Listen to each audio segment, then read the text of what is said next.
Hello दोस्तों, हम लोग लेबनीज़ थ्योरम का एक क्वेश्चन और लेते हैं। If y is equal to cos inverse x this equal to log y power 1/m then prove that this. ठीक है, AKTU में 2015 में पूछा गया है, पेपर कोड NAS 103। ठीक है, तो कॉन्सेप्ट क्या है लेबनीज़ थ्योरम का? सबसे पहले y की वैल्यू x के टर्म में लिखना होता है। क्या? y की वैल्यू x के टर्म में सबसे पहले लिखना होगा। तो देखिए, cos inverse x equal to log y की पावर 1/m, इसको लिख सकते हैं 1/m log y।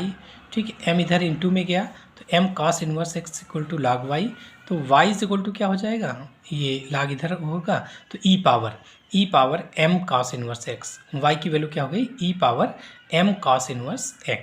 ठीक, तो पहला काम है y की वैल्यू x के टर्म में लिखना। उसके बाद एक या दो बार डेरिवेटिव करने के बाद ये वाला फंक्शन एलिमिनेट होगा। ठीक है, और फिर लेबनीज़ थ्योरम लगा के हम लोग इसको प्रूफ कर लेंगे। ठीक है, तो चलिए एक बार फिर डिफ्रेंशिएट करिए इसको। अब इसका डिफ्रेंशिएशन करिए एक बार, differentiating with respect to X. So y1 dy/dx का मतलब y1 equal to E power X का डेरिवेटिव ई पावर एक्स ही रहेगा, लेकिन इसका डेरिवेटिव फिर करना पड़ेगा, वो भी इनटू में। तो m तो कांस्टेंट है, cos इनवर्स x का डेरिवेटिव -1/√1 - x²। ठीक है, तो इसका डेरिवेटिव हो जाएगा -m/√1 - x²। ठीक, अंडर रूट में अगर अपान में कोई क्वांटिटी आए तुरंत उससे मल्टीप्लाई कर दो, तो √1 - x² into y1 this equal to -m into इस ये किसके बराबर है, y के इक्वल है, तो -m इंटू y लिख सकते हैं। अगर x का टर्म अंडर रूट में है, ठीक, तो उसका स्क्वायर कर दीजिए। x हमें पॉलिनोमियल चाहिए, तो स्क्वायर कर दीजिए, ये रूट हट जाएगा। तो क्या हुआ, 1 - x² into y1² this equal to m² into y²।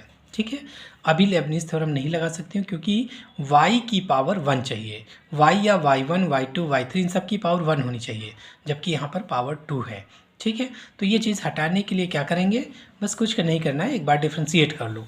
So differentiating with respect to x we get, कितना हुआ, फंक्शन टू फंक्शन कर लो, फर्स्ट फंक्शन इंटू सेकेंड का डेरिवेटिव, y1² का डेरिवेटिव हो जाएगा 2y1 इंटू y2 प्लस इसका derivative हो गया -2x into y1² second function this equal to m² into y² का डेरिवेटिव 2y इंटू y1। ठीक है, अब देखिए 2y1 से पूरी इक्वेशन डिवाइड हो रही होगी, तो डिवाइड कर लो 2y1 से। So 1 - x² into y2 minus x into y1 minus m² into y minus m इधर ले आओ इसको, -m² into y this equal to 0। अब हम लोग यहाँ पर लेबनीज़ थ्योरम लगा सकते हैं। इसको डिफ्रेंशिएट करना है कितने टाइम्स, n टाइम्स डिफ्रेंशिएट करेंगे लेबनीज़ थ्योरम की हेल्प से।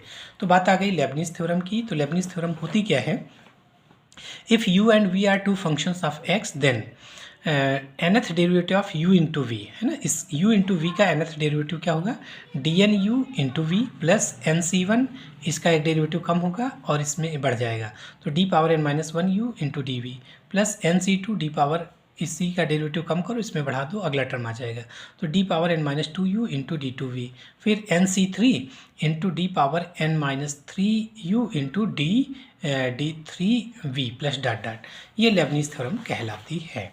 तो हम लोग लेबनीज़ थ्योरम इसमें लगाएंगे।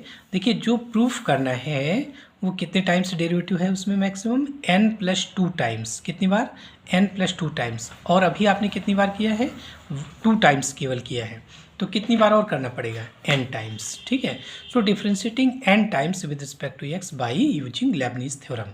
तो d⁻n से डिफ्रेंशिएट करना है, वो भी n टाइम्स, तो d⁻n से पूरे को मल्टीप्लाई कर लो, तो d⁻n, लेकिन y2 पहले, y वाला टर्म पहले लिख लीजिएगा। So y2 into 1 - x² minus dn y1 into x minus m² into dn y this equal to 0।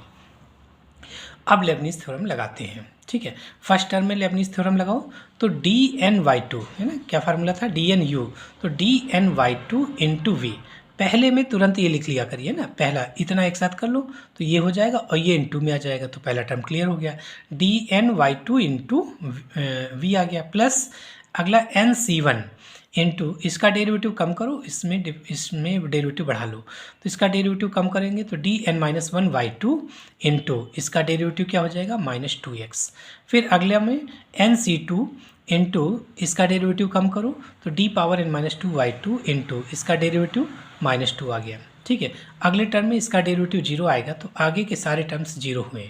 Non zero term इतने मिलेंगे जब आप इसको डिफ्रेंशिएट करोगे यूजिंग लेबनिज थ्योरम। अब इसको कर लो तो माइनस, ये माइनस लगा लिया, इसमें फिर वही ये इतना एक साथ हो गया dny1 into x plus nc1, अगला टर्म nc1, इसका डेरिवेटिव कम करो तो dn-1y इंटू इसका डेरिवेटिव बढ़ा लेंगे तो x 1 आ गया। और फिर अगले टर्म में इसका डेरिवेटिव जीरो होगा तो आगे के टर्म सब जीरो आ जाएंगे। फिर minus m square into d n y को वाई एन लिख सकते हैं। ठीक, अब देखिए y इसको क्या लिखेंगे, ये जो d की पावर में है और ये सफिक्स, इनको ऐड कर लो और y के सफिक्स में लिख लो तो n+2, तो ये क्या हो जाएगा yn+2 into 1 minus x square plus nc1 की वैल्यू n हो गई। इसमें फिर वही काम करो, ये और ये ऐड कर लो तो n-1 प्लस 2 तो n+1 हुआ तो yn+1 आ जाएगा इंटू -2x प्लस nc2 की वैल्यू n(n-1/2 फैक्टोरियल, इसको बता दो n-2 प्लस 2 2 कैंसिल हो गया, n आ गया मतलब yn आ गया इंटू -2, फिर ये ब्रैकेट खोल लो तो ये कितना हुआ yn+1 minus yn+1 into x minus yn+1 into x, फिर इसकी value n, so minus n into ये क्या हो जाएगा yn, इसको ऐड करो तो yn minus m square into y n this equal to 0। अब सेम डेरिवेटिव टर्म कलेक्ट कर लीजिए तो yn+2 और कहीं नहीं है, अकेला है, तो ये हो जाएगा 1 minus x square yn+2, yn+1 एक यहाँ पर है कि यहाँ पर है, दोनों में माइनस का yn+1 कॉमन हो गया, माइनस yn+1 कॉमन, तो यहाँ से क्या मिलेगा 2n और यहाँ से मिलेगा 1, सो 2n+1 प्लस yn कॉमन ले लो, इसमें 2 से 2 कैंसिल, माइनस से ब्रैकेट खोल लो तो minus n square plus n, minus n square plus n, फिर माइनस का n माइनस का m स्क्वायर, ठीक है, n कैंसिल हो गया तो 1 minus x square yn+2 minus 2n+1 xyn+1 minus common ले लो तो n square plus m square into yn equal to 0। यही आपको प्रूफ करना था, है ना, क्वेश्चन में दिया था, ये वैल्यू दी थी और कह रहे थे इसको प्रूफ करिए। ठीक है, तो अच्छा क्वेश्चन था ये, थैंक यू।